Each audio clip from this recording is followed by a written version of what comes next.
Hola, ¿cómo están? Muy buenos días.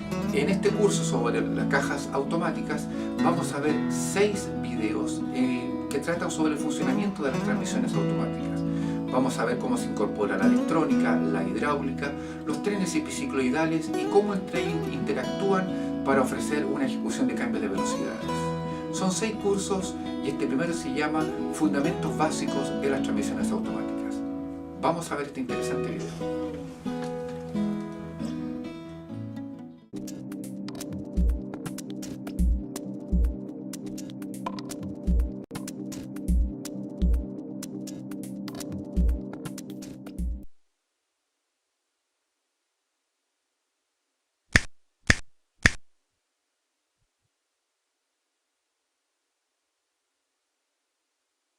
Aquí ve tres vehículos muy diferentes. Un auto de choque de la feria, una bicicleta de montaña en el campo y un coche de turismo. Diga usted mismo qué vehículos disponen de un embrague separador y cuáles están dotados de un cambio de marchas escalonado. ¿Puede imaginarse las razones de estas diferencias?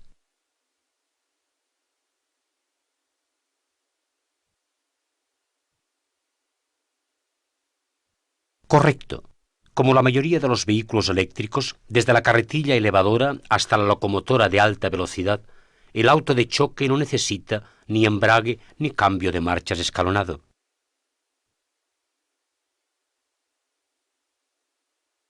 La evolución del par del motor eléctrico muestra la razón.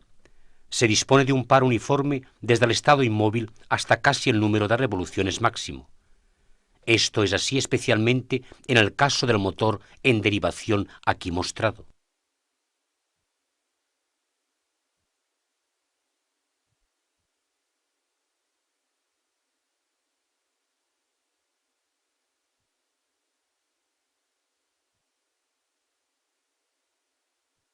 Exacto.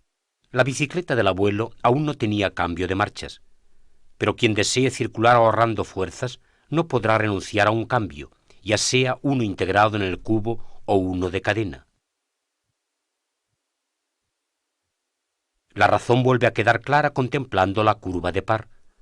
El ciclista aplica óptimamente su potencia a unas 100 revoluciones por minuto. A números de revoluciones superiores tendrá que pedalear como un loco. A números de revoluciones más bajos tendrá que aplicar demasiada fuerza a los pedales. El cambio adapta el estrecho margen de par del ciclista a la velocidad altamente variable. Una moderna bicicleta de montaña dispone para ello de un gran número de marchas. En el caso de un cambio con 21 marchas, hay 3 piñones unidos a la biela del pedal y 7 piñones unidos al eje de la rueda trasera. Averigüe usted mismo la desmultiplicación haciendo clic con el ratón en el cable delantero del cambio. Luego, gire los pedales con el ratón.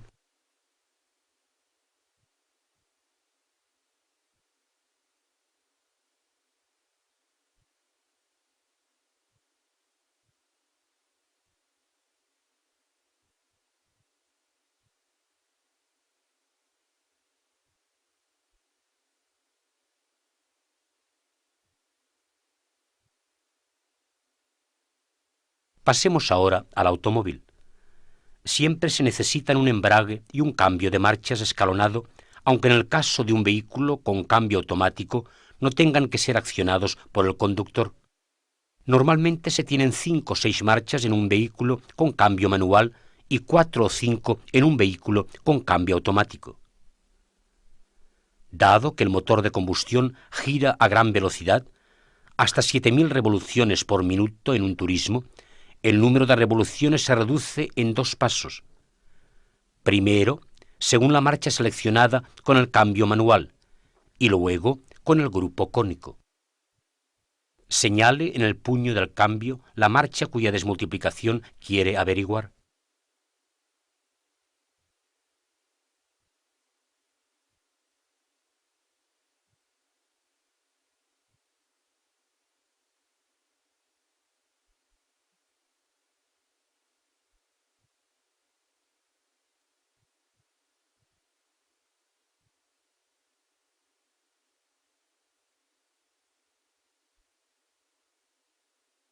Igual que en la bicicleta, el cambio de marchas escalonado se necesita para adaptar el margen de par limitado del motor de combustión a la velocidad de marcha del vehículo.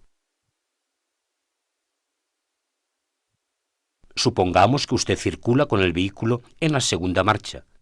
Cada número de revoluciones del motor se corresponde con una velocidad del vehículo. Por ejemplo, 3.000 revoluciones equivalen a unos 50 km por hora y 4.500 revoluciones a unos 70. Esto puede calcularse a partir de la desmultiplicación del cambio y de la circunferencia de los neumáticos. Por esta razón, la curva de par puede describirse también a través de la velocidad del vehículo. Lo que es válido para la segunda marcha también lo es para la tercera. Su curva de par es más amplia y se extiende a velocidades más elevadas. El par se ha reducido. En la misma medida que aumenta el número de revoluciones de la rueda, disminuye el par disponible en la misma. Complete la curva para la siguiente marcha. Naturalmente estará en las velocidades bajas, y las curvas para la cuarta y la quinta marcha a velocidades altas. Ahora puede leer qué marcha proporciona al vehículo la máxima fuerza de tracción a cada velocidad. ¿Qué marcha será, por ejemplo, la correspondiente a 50 km por hora? Haga clic en esta curva. Exacto, se trata de la segunda marcha. Proporciona el par máximo a las ruedas motrices. Si lo que interesa es que se desarrolle la mayor potencia posible, se apuran las marchas al máximo, lo que significa que los puntos de acoplamiento se sitúan en el límite de número de revoluciones.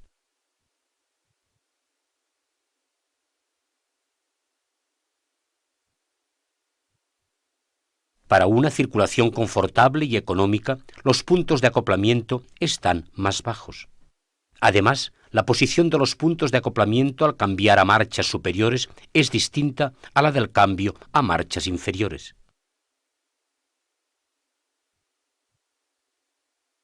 El automóvil necesita el embrague debido al motor de combustión.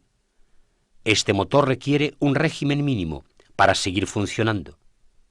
Cuando el vehículo está parado, el embrague interrumpe la transmisión de fuerza entre el motor que gira y la cadena de salida de fuerza que se encuentra inmóvil. Al arrancar, en el caso del cambio manual, tiene que rozar el embrague para superar la diferencia del número de revoluciones. Con el cambio manual solo es posible cambiar de marchas sin carga. La función del embrague consiste en separar el motor de la cadena de salida de fuerza, estableciendo un estado sin carga.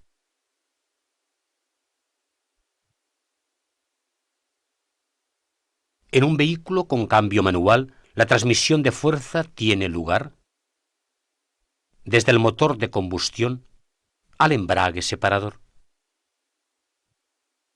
El embrague une el cigüeñal del motor con el árbol de entrada de la caja del cambio manual.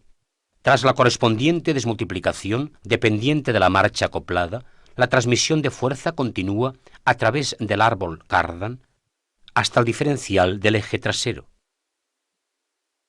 Los semiejes laterales o palilleres impulsan las ruedas. En los vehículos cuyo motor está alojado en el eje propulsado, se suprime el árbol cardan. Los vehículos de tracción total poseen un diferencial en el eje delantero y otro en el trasero, y además una caja de transferencia que distribuye la fuerza motriz entre las ruedas delanteras y las traseras. Veamos más de cerca el grupo propulsor. Reconocemos el motor, el embrague y el cambio de marchas manual.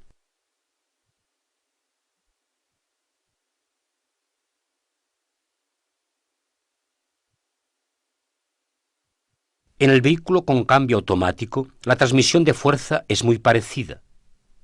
El motor, el diferencial, los semiejes y el tren de rodaje son exactamente iguales. Pero en lugar de un embrague se utiliza un convertidor de par y en lugar del cambio de marchas con árbol intermediario, un engranaje planetario. Cuando el vehículo está parado, el convertidor de par separa el motor que gira de la cadena de salida de fuerza y móvil, igual que hacia el embrague. Pero el convertidor de par desempeña más funciones que un embrague. Como veremos más tarde, puede considerarse como un cambio hidráulico. Esta es la razón de que, en general, los cambios automáticos necesiten menos marchas que los cambios manuales. El cambio de marchas manual es sustituido por el engranaje planetario que ofrece toda una serie de ventajas sin las cuales no sería posible un control automático del cambio. La comparación aún puede seguir. En el caso del cambio manual, el conductor tiene que participar en el control de la transmisión de fuerza por parte de la caja de cambios. La vista y el oído registran la velocidad del vehículo y el régimen del motor, o dicho en general, la situación de marcha. Estas informaciones se utilizan en el cerebro para elegir la marcha adecuada, que se acopla por fuerza muscular con la ayuda del embrague y de la palanca del cambio.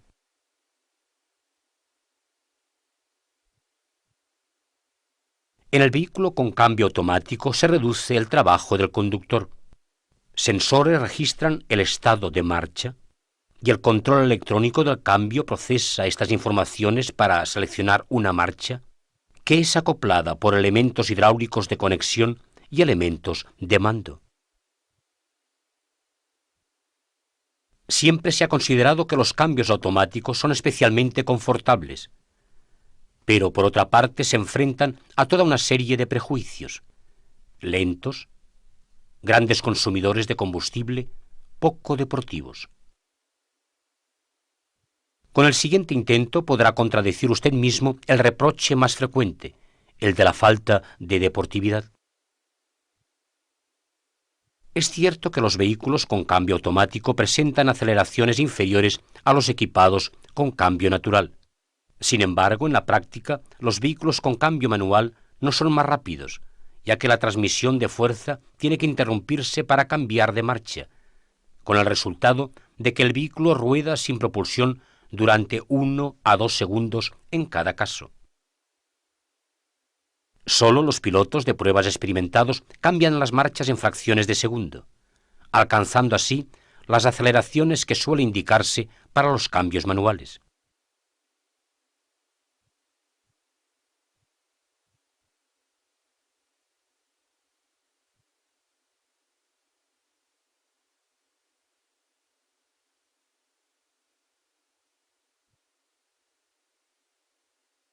Por el contrario, el cambio automático no necesita ninguna interrupción de la transmisión de fuerza, acelerando ininterrumpidamente.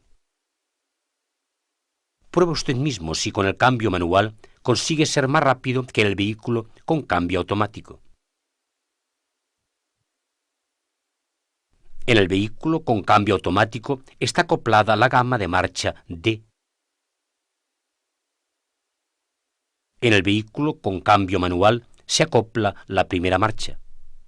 Al alcanzar el límite de número de revoluciones, lleve la palanca del cambio con el ratón a la nueva posición de marcha. El embrague y el acelerador serán manejados automáticamente, sin su intervención. ¿Está listo? ¿Preparados? ¿Listos? Ya.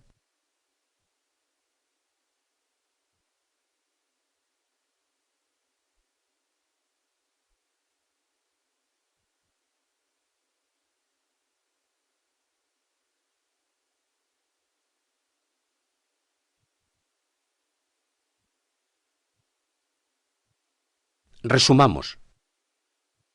Dado que en el cambio automático el cambio de marchas tiene lugar sin que se interrumpa la transmisión de fuerza, el vehículo acelera uniformemente y con rapidez, sin tener que envidiar nada al vehículo de cambio manual. Al evitarle trabajo al conductor, se consigue un mayor confort de marcha y se reduce el estrés, aumentando así en conjunto la seguridad. Esto podrá confirmarlo indudablemente después de esta simulación. Los cambios automáticos modernos se adaptan a la situación de marcha y a la forma de conducir, eligiendo entre varias curvas características de acoplamiento o desplazando éstas sin escalonamientos. De este modo permiten tanto una conducción deportiva, como la antes mostrada, como también una conducción económica. Los cambios de marchas con carga constante significan una menor solicitación de la cadena cinemática que la alternancia de descarga y carga que se produce al accionar el embrague.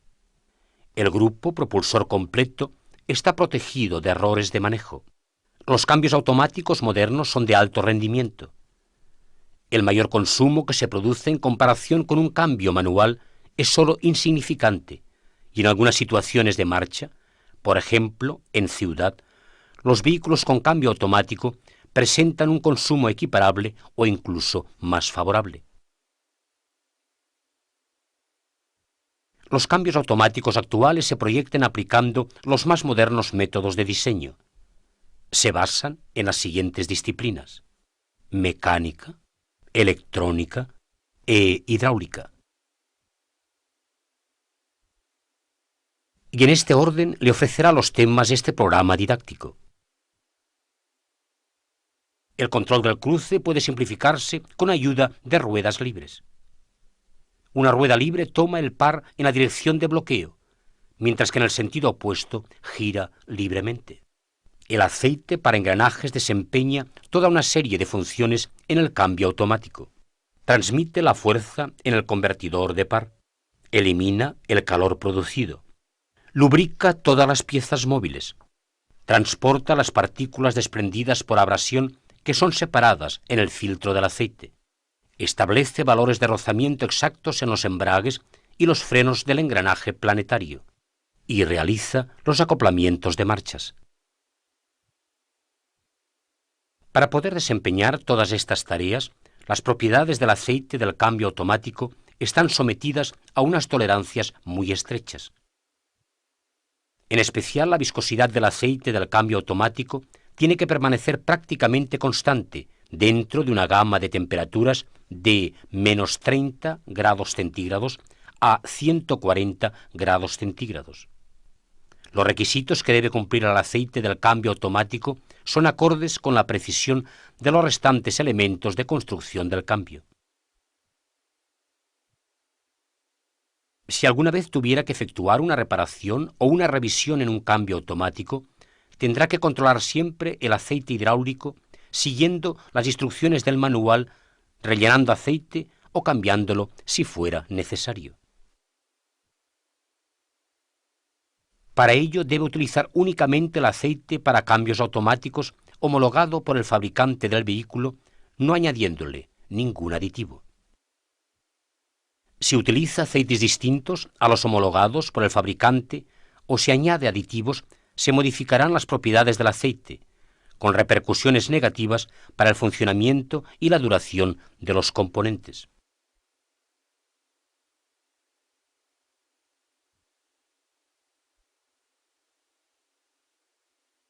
Primero se llena con el motor parado.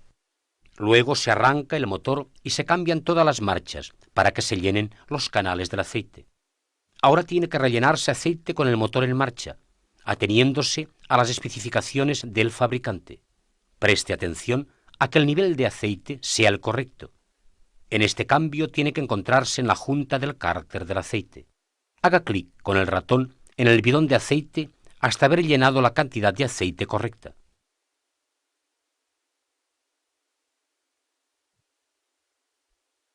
Muy bien. Si no hubiera llenado suficiente aceite, la bomba del aceite podría succionar aire durante el servicio, especialmente al frenar a fondo, al acelerar o en las curvas. La consecuencia serían perturbaciones en el cambio de marchas. Al controlar el nivel de aceite, preste atención a su temperatura. Cuanto más alta sea, tanto más se dilatará el aceite del cambio. Pero no puede dilatarse en las tuberías, las válvulas, los elementos de mando, etc., sino solo en el cárter del aceite. Es especialmente el gran volumen de aceite del convertidor de par el que, al aumentar la temperatura, presiona hacia el cárter del aceite. Incluso pequeñas diferencias de temperatura provocan grandes cambios del nivel de aceite. Por ello, antes de controlar el nivel de aceite, mida su temperatura con un aparato de diagnóstico. Corrija entonces el nivel del aceite de acuerdo con la temperatura medida.